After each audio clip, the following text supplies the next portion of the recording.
Go back to Chief Mapongwe. As Grandmaster Jay said, seems like they kidnap, they're trying to destroy the traditional power. But we very much understand the chiefs in Africa, they hold power. And to some extent, they're like a sleeping giants. So, what is your take about the power of the chief, and then the damage of what can chief actually done to push back? Because the chiefs they have the power, but why are they not really exercise the power to push these people, the invader, back? That's my question to you. Because at the end of the day, we gotta understand, this politician, they're running around with the suit and tie in Africa, selling the continent, but the real power in Africa lies in our village. The real power in Africa lies with the chiefs. The question is, are they really using it effectively, or they just like a sleeping giant ready to be awake? What is your what is your thoughts, Chief Joshua Mapongwe? We need to define power, and I want to categorically clarify two words that are being misused in the political arena right now. One is a ruler, the other one is a leader. Rulership is for abuse. Leadership is for guidance. We have rulers in Africa who are there to maintain the colonial narrative. In one sentence, illegitimate surrogate governments that are bribed by the colonial system before they even assume office. Because the system that has been instituted as a political system needs funding, and funding needs business. And the question is does the African, black African, own money and business sufficient enough to turn the political wheel? The answer is multinational companies and colonial interests own the business environment.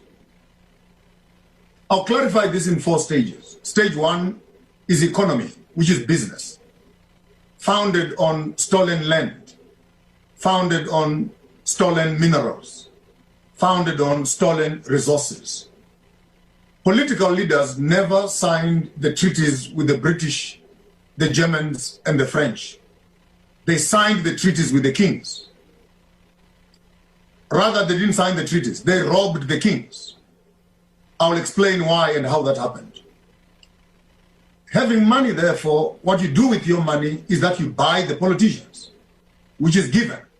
So use your dollar, use your rand, use your money to buy the politician. Right now, some of the leaders that we have are simply rulers because they have the correct financial backup from the colonial money. So when they move into politics, they are going there not to change the lives of the people, but to maintain the businesses of the colonizers.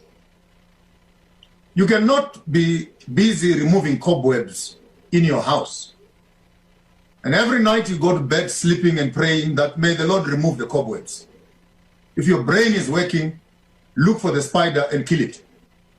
And then you only clean once, and you will not have cobwebs in a very long time until another spider comes back in your house again. Political cobwebs are not talking to the spider. At the end of the day, it's a cosmetic conversation on the web. When the spider is breeding more webs in its own loins, you buy the politician with the money. And when you buy the politician, then you distribute the country in a neo-colonialistic parliamentarian provinces, governors, premiers, councillors, which you cannot even translate some of those names into African languages. And apparently, when they went to war, the liberation heroes, quote unquote heroes, they were commissioned by the kings, given money by the kings, given support by the kings, and given a mandate by the kings, and a blessing by the kings to go and fight to get the land back. Here is the mystery. When they came back from war, they did not bring back the mandate on which they had been assigned to do. Because while they were at war, they organized themselves into generals, military this, military that. You will be the president, you'll be the vice president, you'll be the chairman, you'll be the SG, you'll be this, you'll be this. Which was a brilliant strategy. And with the negotiation of the Western world, they are coming back. They came back, quote unquote, as the kings themselves. Because they were not prepared to hand over the very substance of war, which was land. Let me make it categorically clear. We never went to war in Africa to fight for democracy. Democracy had never been our problem. We went to war to fight for land. Full stop. So don't come around with a bunch of documents, subsection 5, subsection 25, item 15, and etc. Your land is found on subsection 25, section B. There's no land on a piece of paper. So they used the money to buy the businesses. They used the money to buy the politicians. And when a politician was in power, he appointed the judiciary. That becomes the governing structure. Therefore, the parliamentarian approves policies, he makes them law, so that he can protect himself as a politician and protect the business, who is the main spider on the whole business web. And then, when the governor is in place and the governance is in place, that's where all the laws are locked in there, how to manage this, including the kings. Now the kings found themselves being subjected to the business, which is being driven by the politician who is actually writing the laws on the top side. So you walk up to a politician, he said, the jurisdiction, the law says, but he will never tell you that he is the same culprit who has actually voted in parliament to effect the law that now is oppressing the indigenous leaders. And the last phase of oppression was now propaganda. That's where religion, that's where media and education are sitting on. What kind of a narrative do you tell people? You ever find that a politician is in power, but right now in Africa we're still studying William Shakespeare. We're still studying Romeo and Juliet. That's propaganda at its best. The same presidents in a political realm will still be calling the religious leaders to pray for them. Will be calling the indigenous rulers to come and bless them. These indigenous leaders are only good for elections and campaigns, but not for power. So if you understand that this is how colonialism works, remove the means of production from the black man, keep it in the hands of the colonizer, use your financial market. Right now in South Africa, only 2 white families are running the whole country, the Oppenheimers and the Ruperts. Full stop. 2 families, 2 white families are running the entire population of 52 million people.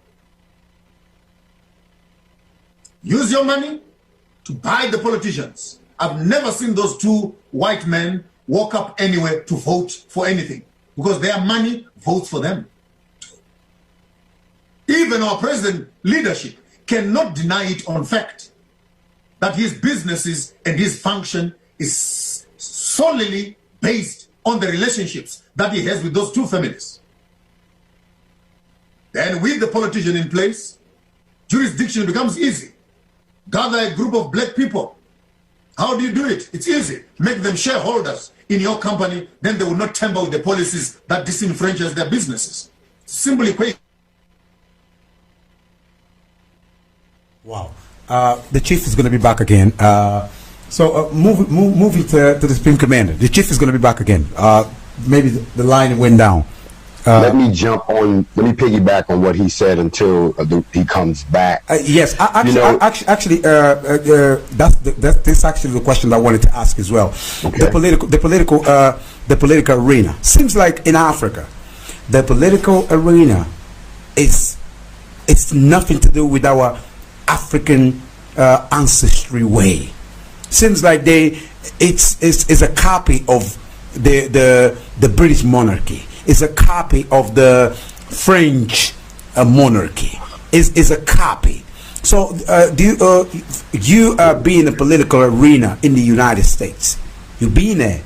So help us to understand. Is the political system in Africa? We look at it's a joke. It's a joke. They just a puppet. What is your take? Are we as African people really understand that vote only counts with the demand, with the power? Vote is just, if you just vote for the vote, you're gonna keep on crying all the time.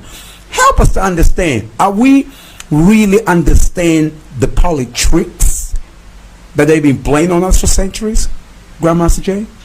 So I'm going to answer that from two perspectives. First, I'm going to answer it as a former presidential candidate of the United States who understands the system very well and got pretty far in my endeavors.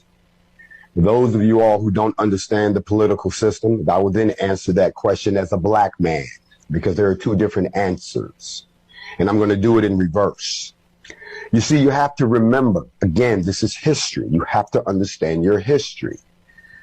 The systems that you see today are nothing but perverted, regurgitated versions of things that we created. The system of democracy, the true model of democracy, came out of Africa, and it worked like this. The people decided who they wanted to represent them. The people decided who had their best interest in heart. And the people retained the power to appoint or take that person out if they were not doing the things that they put them there for. So the king or the ruler or the person who presides, or what you would call the president, which means to preside over, is only a representative of the people. The power of the vote gave each and every person equal say-so in that system.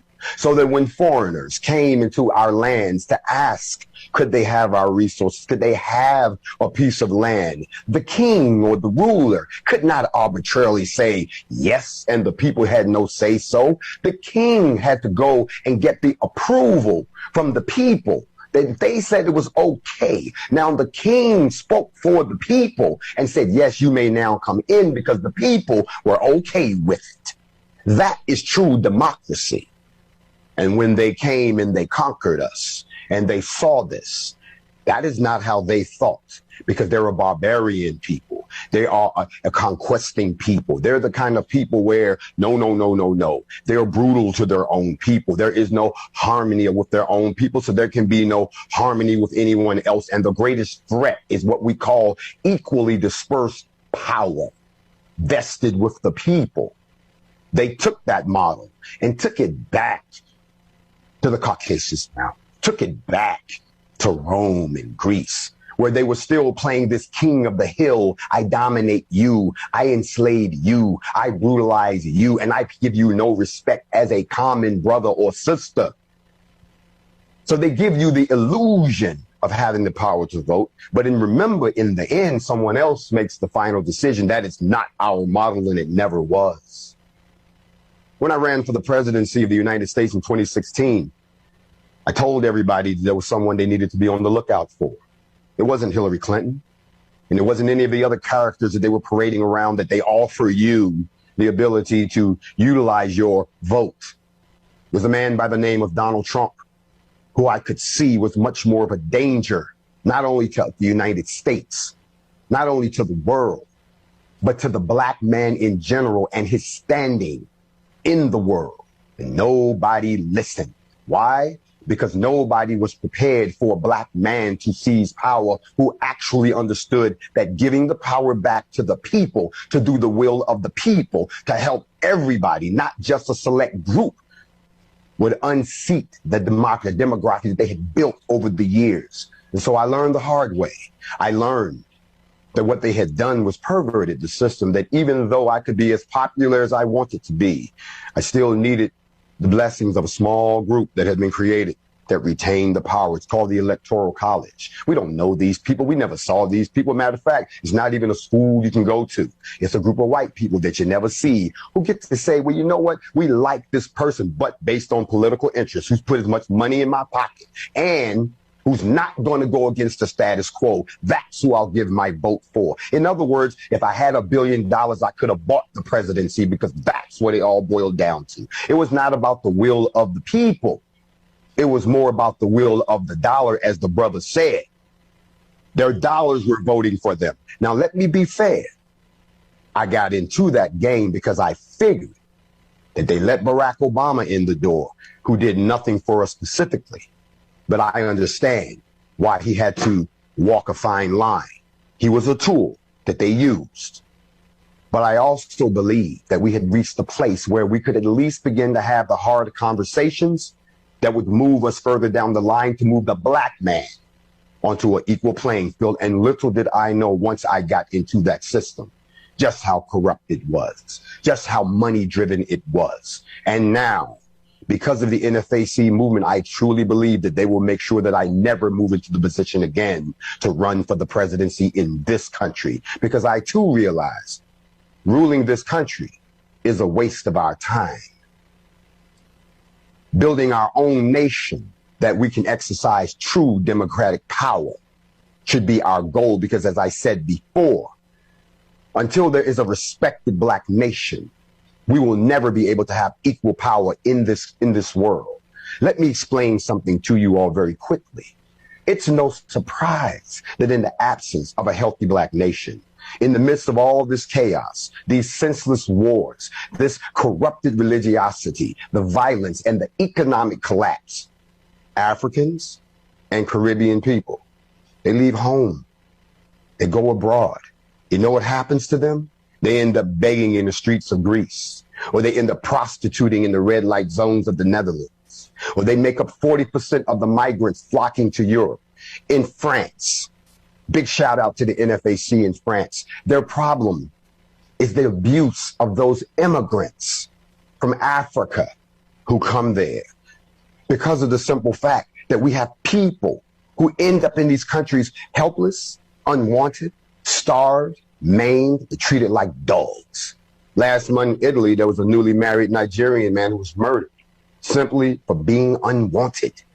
There is no respect there. Everywhere from the Ukraine to India, nearly every day, black indignity and black helplessness stares us in the face.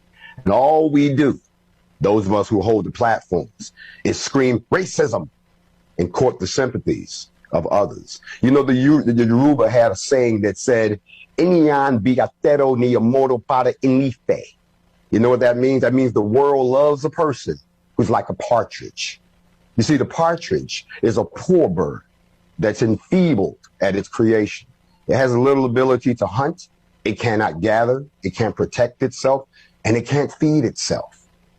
The Yoruba believe that the world loves these birds because they provide the space for people to show both sincere and insincere sympathy, while holding firm to the position that they are superior by maintaining a place for the partridge. That's what they've done to us, which is to say that if the partridge relies on the sympathy of others, it will not elevate to its position. That is our problem. We're too busy trying to glean the sympathy of people. We want folks to feel sorry for us. We're always asking for a handout. We have been permanently put into a victimized mode. When you move from being a victim to being the offender, the whole playing field changes. So as a politician, there is no power of the vote. The tribal chiefs, not the puppet rulers, hold the true power. Have they exercised it? Not yet. Because it is the tribal chiefs that can say, I represent the will of the people, And the people want this. But it is up to the people to get behind the request of the tribal chiefs to unseat these puppet regimes. When you look at what happened in South Africa, when you look at what's happening in South Africa, when you look at what happened in Haiti, when you look at all these black leaders that have been assassinated, some people would say it was because they refused the vaccine, but I would have to disagree. Yes, there are other agendas at play. But before you can find sympathy for those that have been taken out, you have to look at who put them in to start with. If they were not put there by the people, then the people have no reason to feel sorry when they're taken out. So, Chief Joshua Mapongwe, it's the same question. Do you reckon it's about time to take over and then regain the, say, monarchy, African way? Because it seems like the political system in Africa is not working at all, and it's never been working. Do you reckon it's about time to literally, I don't like to say this word, but we have to go to war. We have to tear down the system completely. We have to tear down the borders in Africa. We have to tear down the system, the colonizer system. You reckon it's about time to start mobilizing the chief and then really just taking over? Say, you know what? You step away. We don't want this republic, fake republics no more. We will take over by force. What is your take? Because I understand to some extent when you will be infusing the people with your words. Is that safe to say that we must? It's a must now to bring it back our ancestors' way to governing. I don't even like to say monarchy, but our ancestors' way to govern the people. I would start up with a proverb we use in Zimbabwe: "A man with one eye is a king amongst the blind." A man with one eye is a king amongst the blind. I would suggest some stuff I will not be able to mention on the platform. I would make my number available to the grandmaster, and we can have some other conversation outside of this environment. But to say the least, the United States of Africa, in our context as Africans, will be trying to duplicate the same American concept. We had come up with something we call United Kingdoms of Africa, UKA, which the Honorable King Letsitsa is actually a member of King Bungane, and a couple other kings. We've made some inroads into Ghana and etc. Strategies to work on that are quite advanced, which I can make available to the Honorable going forward. The slave mentality has to stop. If a man is stepping on you, it belongs to you to pull out your leg, and whether you're going to do it politely or whether you're going to do it violently, depending on the amount of damage that has been caused. I have a proverb that says, "You come to me and you slap me on my face." That's what you can do. If I go in my house and I pick up a spear and I thrust it in your heart, you have no right of telling me how to respond to what you provoked. An abused person cannot be taught how to heal by the abuser.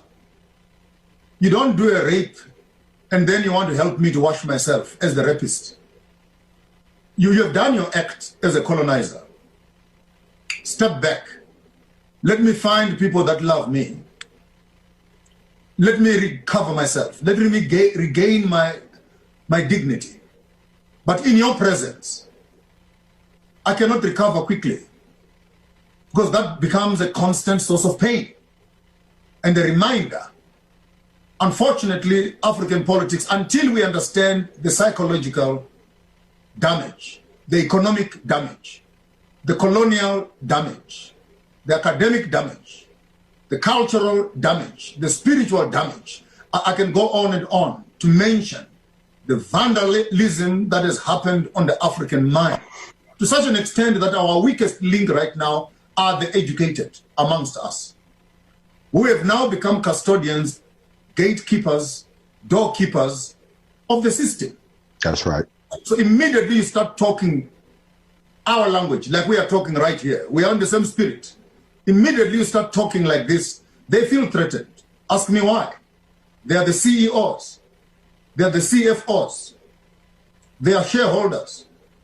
They are stakeholder managers. Can you believe you have a black person as a stakeholder manager over a mine that is producing billions of dollars, and you're only happy to build up a clinic and a small little road that goes to your mine, and you call that social responsibility? That's the CSI. We build them a clinic and we build them a hospital and a small little road, which is not even worth 0.9% of the profits that you are making. Are we ready? Yes, we are ready. But in all military strategies, there are two wars that must be fought. The first war is the war of the generals, where we sit together in a closed room, plan the terrain, think the strategies, look at the seasons, food supplies, medical supplies, all the other logistics that are needed.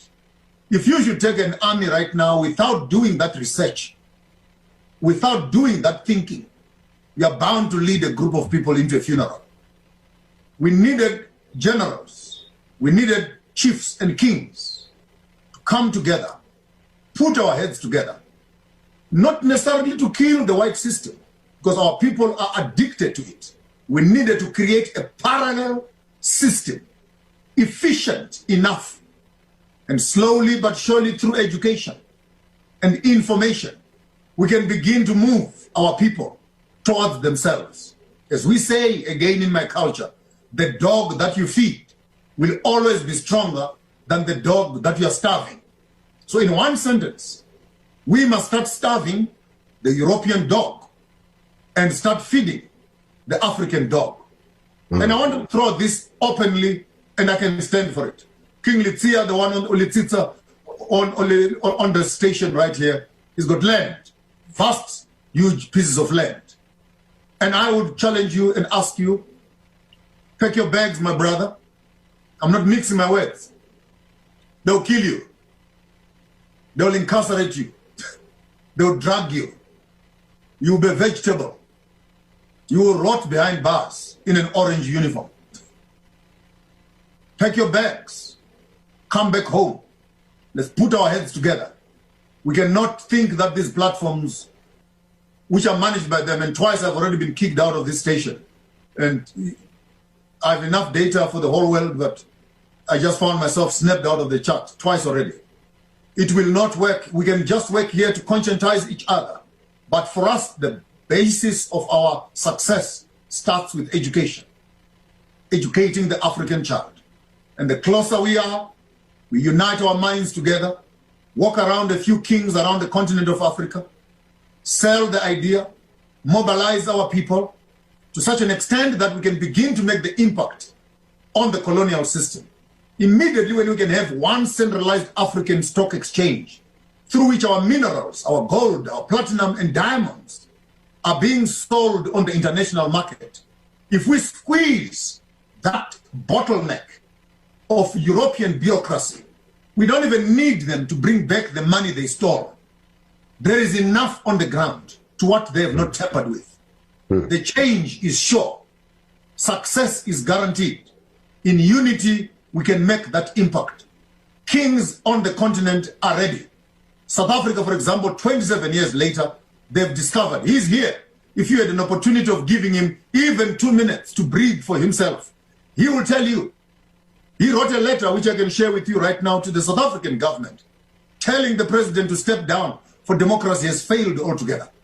Yes. We have kings that are ready to put their heads on the block and redeem their people. Because their people are asking them, you told us to vote for these parties. Where are the things that you said you must vote for? The kings have nothing to show for it. Some of them have been bribed with a few cars. Some of them with a few allowances, 10,000, 20,000 rand, just to pay up your telephone bill and etc. But within your territory, there's enough minerals and resources that can make every king a millionaire, a billionaire, and change the infrastructure. We don't need handouts. We don't need free housing.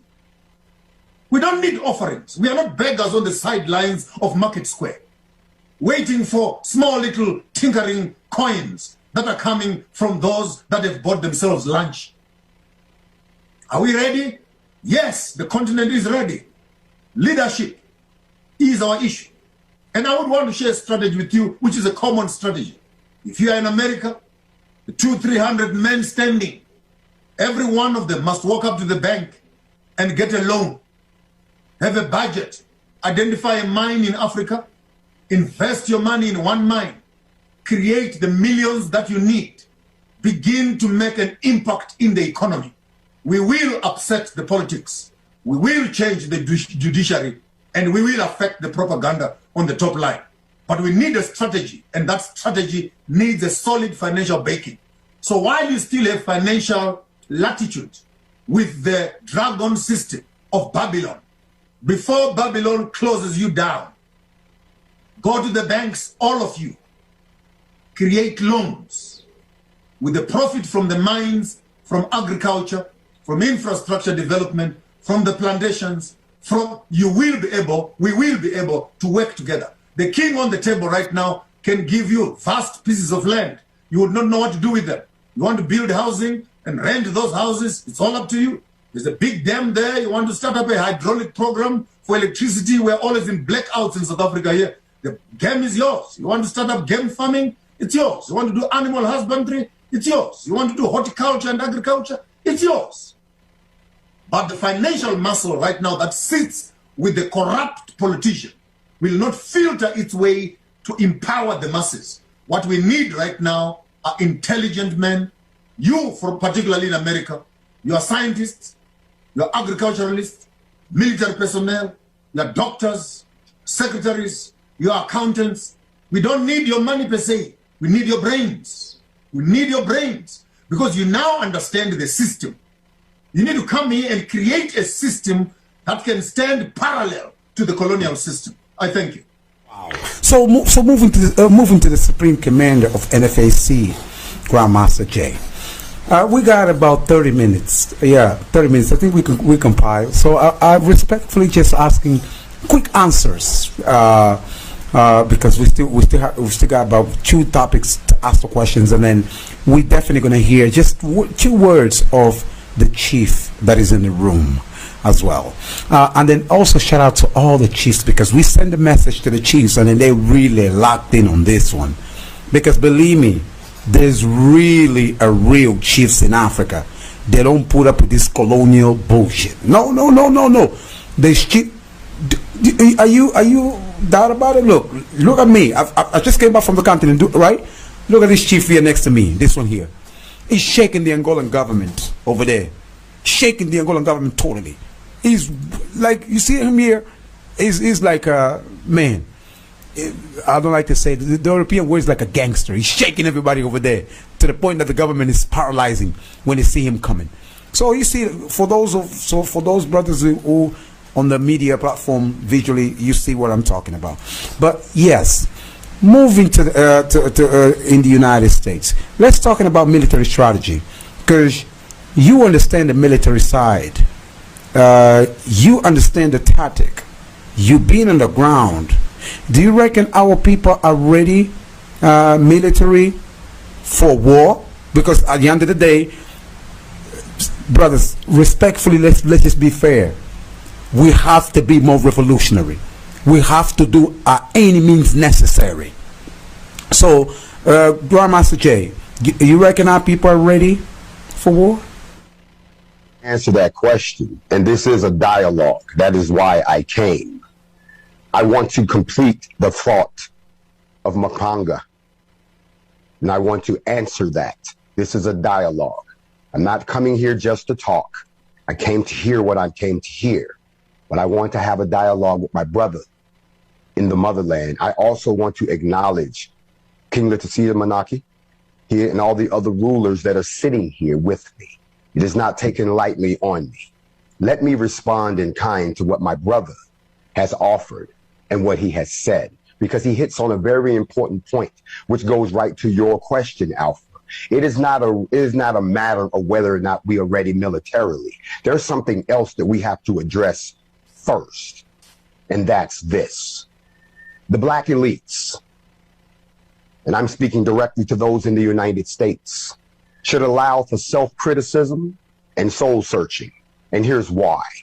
You see, there is this mentality that we are separate, that you're in Africa and you're talking to us over here in the United States.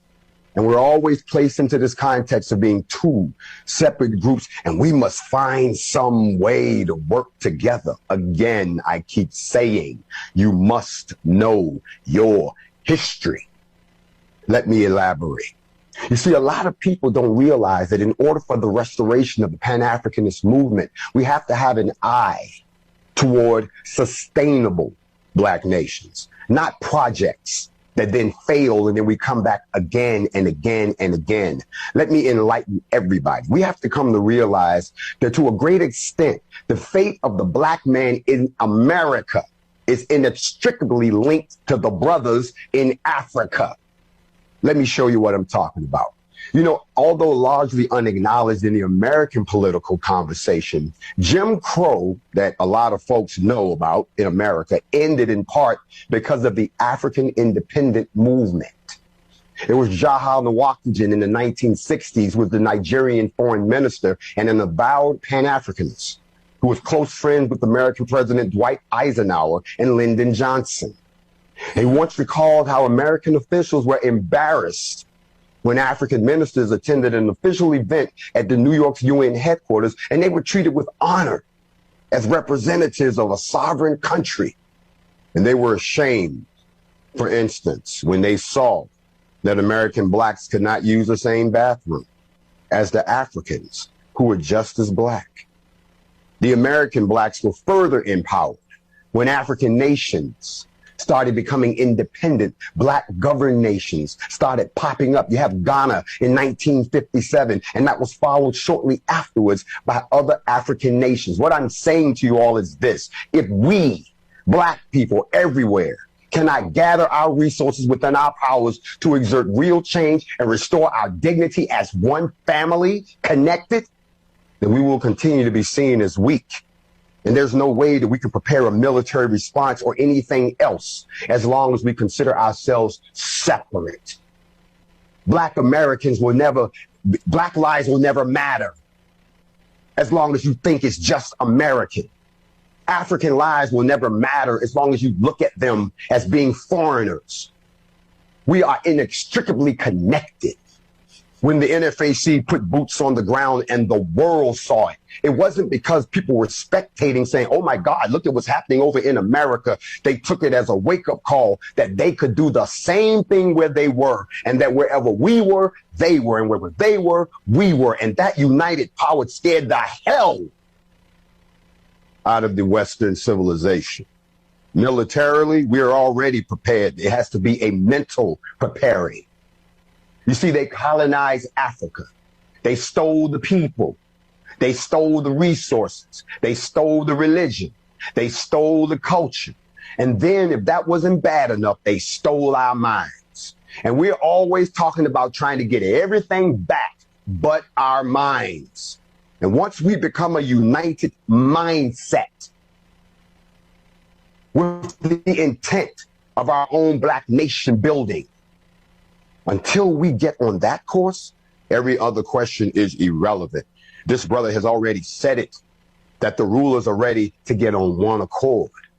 Whether you are in Africa, the Caribbean, the Mediterranean, South America, North America, and even on the Asian continent, or wherever you are on this planet, until we all get on one accord, we will continue to be seen as weak, fragmented, able to be manipulated, and they can turn us against each other. There are people listening to my voice right now who hate the fact that it is coming from someone who looks like them. But let a white man say it, and you know, it's not that bad. Militarily, picking up a gun is not how you prepare militarily, and I am a vet of the United States military. It is picking up your mindset, your warrior mindset first, with an unshakable resolve and a goal. Being upset is okay. Talking about it is fine. Strategizing is okay too. Even coming up with a plan is okay. But until you lock arms with your brothers and sisters and say that we are prepared to win, lose, survive or die together, we will never ever be able to rise to the level that we should. And when I see the resources on this planet all come from Africa, people don't even realize you are still looking at a model of the globe that is not correct. They want you to believe that Africa is so big when it's so big. Don't you know all the other countries fit into Africa? Why do you think they're not coming to Africa? Because they have sympathy for you? You have all the gold, you have all the ore, you have all the iron, you got all the diamonds. And then they give you a piece of a pie that you own. They let you eat in a restaurant that you own. They let you get some oil out the ground that's yours. If we are ever to rise again and resume our rightful place on this earth, it starts by us stopping the separation militarily, mentally, and spiritually. If they have the resources and they need leadership, now it makes perfect sense that after 400 years of being under a curse that is now over, that the ancestors would start to manifest themselves through people like myself and every ruler that's on this call and every person under the sound of my voice that can feel it tingling in your spirit. We're already ready militarily. We just need, and I hate to say this, and I don't know why we say this, there's nothing wrong with following a good king. There's nothing wrong with following strong leadership, because remember, the leader knows the way, shows the way, and goes the way. Not just knows the way, but won't show you the way and don't want to go the way. Brothers and sisters, yeah. Do you see the level of this power here? So share the message. Whether you're on YouTube, Facebook, share the message. And most important thing, understand it. We're doing this show to make you, to help you, not only thinking, but act on it. Act on it, on your thinking. Not just talking about it, because I can see a lot of brothers and sisters on just using this Facebooks and YouTube, talking about it, gossiping each other, show how much car they have, how many cars they have, how much money you have. You see the level of wisdom that we're bringing up here? It's really just for you to act on it.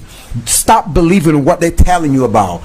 Stop believing in what they lying to you. All the chiefs, everybody's a sellout in Africa. All the chiefs are sellout. All the African people, those who don't really like us here in the UK or in the United States, they're lying to you. They say, oh, all the African people sold you out. That's what they're lying to you. Oh, don't go to continent. Continent, oh, it's full of war over there. You see monkeys, snakes, they will bite you. That's what they tell you. But meanwhile, I was there. I saw a lot of Chinese over there. I saw a lot of Europeans over there. Oh, they live in large, my brothers. So, as Chief Mapongo say, pick up your bag, my brother. I know the Supreme Commander is ready. But what about you? Are you ready to go? Don't be just over here talking about it. We need to connect. Whether we're going to the United States, you come to the continent, we need to connect. That's what we're doing this show for. Go to Chief Joshua Mapongwe. So we got about 15 minutes. So let us understand about land now. That's the main focus of our show here, land. Make no mistake. We just gave you the spiel, the boost of everything that contained about land. So Chief Mapongwe, through our land pretty much, through our land, the European infrastructure, power structure, the Chinese power structure, they need our land to survive. Do you reckon now, what do we need to do now, practically, beside of connecting? What are we need to do practically to start owning, controlling? Are we need to start going over there, literally taking over by force? What is your thoughts about it, real quick? We got 5 minutes to give us the guide. Give us the go ahead. We ready. As a young soldiers, we ready. So we just want to hear from you. What is your practical step to start regaining control? Telling the Chinese, no, you're not coming here playing game no more. Telling the puppets, no, you're not coming here playing games no more. Just like Alpha Kwabudi. Remember, I went over there, challenged the Diamond Company. I knocked the door. I gave him community projects. So, Chief Mapongwe, the floor is yours. 5 minutes. Give us the go ahead, Chief.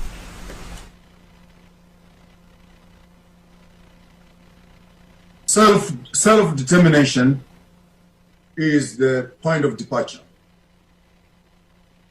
And I would say I speak to the King Letizia, who is on the station right now, representing all the kings on the continent. I challenge you all, the kings of Africa, to collect your maps of your land that was left in your hands by your ancestors. Claim that land from the hands of the government, and the government will have no word to rule the people, because the people live on the land. On a point of departure, that is the clearest word I can share with my royalties around the continent. Do not become part of municipalities and part of provincial governments who say they are ruling over you, whereas you are supposed to be employing them to achieve the objectives that the community is in need of. The treaties that are in Britain, in the Kist of the Queen, they were not signed with the politicians, as I said initially. Those treaties are with the kings, not the presidents. A few presidents try to approach the Queen saying they want land back. And the Queen apparently said to them, if I give you the land back, who do I give it to? Because you as a politician, you are in power only for 5 years. But land is going to be here for another 1,000 years. You cannot leave and give land to a politician who will be voted out in the next election. Because land is an inheritance. And until our kings begin to understand that the government is a servant of the people, not the masters of the kings, until we understand that we do not elect leaders, we appoint leaders. Election is a waste of time and a waste of resources.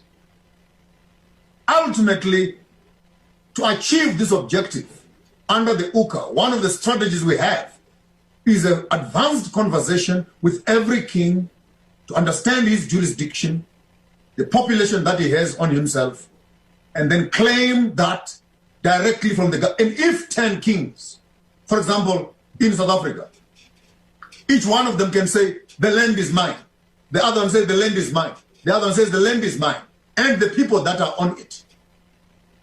The government loses its legitimacy without shooting one bullet in the air.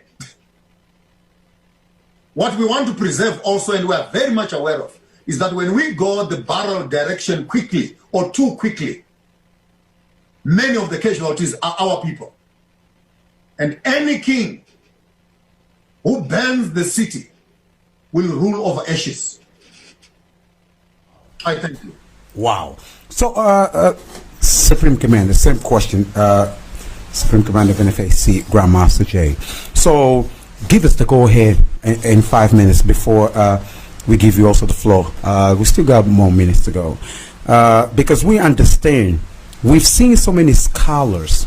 They great lecture, they give us a great lecture.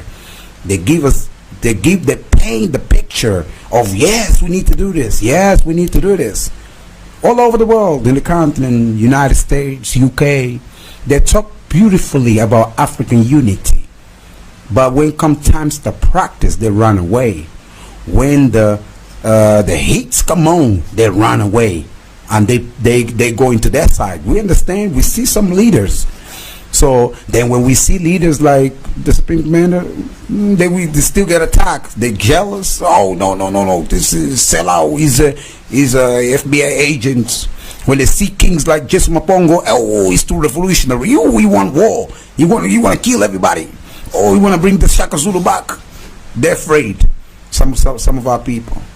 So give us the go ahead. What is required for us to start reclaiming our land and also our communities here in the in diaspora. Because remember, yes, okay, we have to help the motherland, but we also have business to do here because our ancestors built this. Our ancestors built America, built Brazil, built Europe. We also have things to do here. The fight is both ways. We have to fight in the continent, fight here. So give us the go ahead. 5 minutes, Supreme Commander. The first thing, lose your fear. And you can attach anything behind that that you desire. Lose your fear of dying. Lose your fear of struggle. Lose your fear of your fellow brother and sister. We have to stop being afraid of our own shadow as a people. We're a warrior caste, and we always have, but this big shield that we carry, we also have a big heart. And sometimes it works against us. We have to lose the fear. You know, it's rather interesting that you ask, what can we do? You've given me an opportunity to speak just for a few minutes about the new strategy of the NFAC within the United States. I told you all last year our mission was threefold: to protect us, to educate us, and to grow us. We've already proven we can protect you. Yes, anybody can strap up and put boots on the ground. And a lot of people have tried to imitate it, and they have failed because there's a bigger mission to that.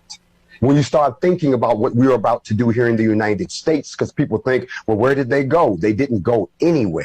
You see, sometimes in order for you to repel the virus, you have to strengthen your immune system internally. When we talk about the programs that we're about to roll out, Operation Big Mama, Operation Big Bruh, the Trade Apprentice Program, the NFAC Young Women's Uplift Program, the NFAC Black Educational Curriculum Program, the NFAC Nutrition Program, the Reverse Gentrification Project, the Project Who's Your Daddy, the NFAC Taking Care of Seniors Program, the NFAC Assisted Care Program, all of these done by our own people, to our own people, for our own people. Oh, they didn't see this coming. The NFAC International Sports Program, so our young men don't think that the only thing they can have to do in the United States is grow up in basketball or football and perform for the white man. The NFAC CPR training program, learning how to swim program. But my favorite, the NFAC landing strip program. So when people are released from these prisons as prisoners of war, they don't end up on a revolving door that puts them right back. Oh, they didn't see this coming. The NFAC Community Independence Program, firefighting safety, everything that we can think of, we have to begin not only to get over our fear, but we have to learn to admit our mistakes, see our fallacies, and put some work into them together. This is our new strategy, and I would ask everyone under the sound of my voice, no matter where you are, to take a hard look at your environment around you and stop playing gimme, gimme, gimme and say, I'm done with that. The brother said at first, if we got to go to war, the only thing you're going to inherit is a land of ashes. And that's our problem. We want to get to the rainbow and get the pot of gold, but we don't want to cross the land of Oz to get there. We have to go through this. Not saying we all gonna make it. I know I might not get there with you either, but I know one thing. Our children and our children's offspring will be able to look back and say, I remember the day that they drew the line in the sand, took their head out of the sand, stood up on the sand, and reclaimed the sand.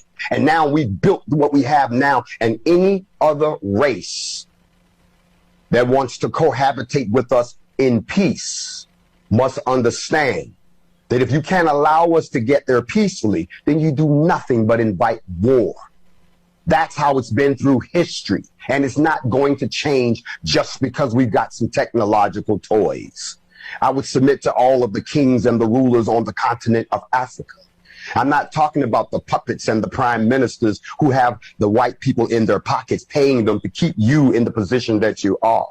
But those of you all who have the influence and the connections and that has the land and has the backbone and has the people to make it happen, that you heed my message. Because the only way you're ever going to get the leadership that you need is that you're going to have the power of the people behind you. And when we step out, there's no stepping back. Lose your fear.